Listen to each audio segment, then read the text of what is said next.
তো আজ হলো অক্ষয় তৃতীয়া, বুধবার। আমি ভুল করে মিনি ব্লগে বলে দিয়েছিলাম বৃহস্পতিবার।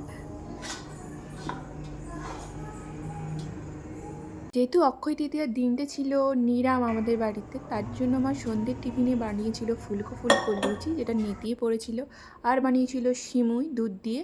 আমার সিমুইটা অতটা ভালো লাগে না, সিমুইয়ের পায়েসটা। চালের পায়েসটা আমি খুব পছন্দ করি, বাট সিমুইয়ের পায়েসটা একদমই আমি পছন্দ করি না।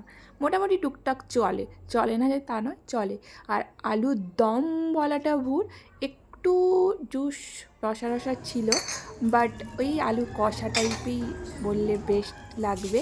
তারপর ছিল রসগোল্লা। তো রসগোল্লা, লুচি, আলুর কষা বা আলুর ঝোল যা বলতে পারো, তার সাথে লুচি। কার কার কম্বিনেশনটা ভালো লেগেছে বলো তো?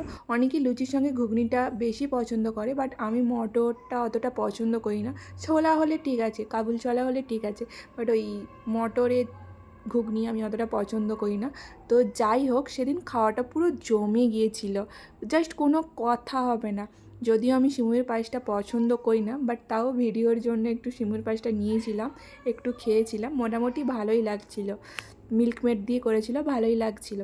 আর আলুর যে তরকারি বলো, কষা যাই বলো, কোনো কথা হবে না। এটা জাস্ট কী যে লাগছিল না খেতে, আমার তো দারুণ লাগে। আমি তো আলুটা এমনিই পছন্দ করি, সে আলুর ঝোল হোক, আলু ভাজা হোক, আলুর কষা হোক, আমি আলুটা পছন্দ করি।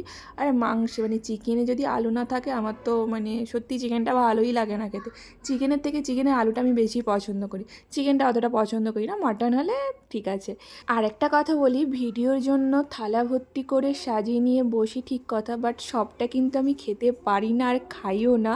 কারণ সত্যি কথা বলতে আমি অনেক ডায়েট কন্ট্রোল করে আছি। হ্যাঁ, লুচি ছাড়তে পারছি না, বিরিয়ানি ছাড়তে পারছি না, ফাস্ট ফুড ছাড়তে পারছি না, এটা আলাদা কথা। বাট আমি থালা ভর্তি করে খাবার নিয়ে বসি, বা থালাটা সাজিয়ে খুব সাজিয়ে গুছিয়ে নিয়ে বসি, তার মানে এই নয় থালার পুরো খাবারটা আমি খেয়ে নিই। আসলে ভিডিওতে যাতে ভালো লাগে তার জন্যই আমি থালাটা সাজিয়ে গুছিয়ে নিয়ে বসি।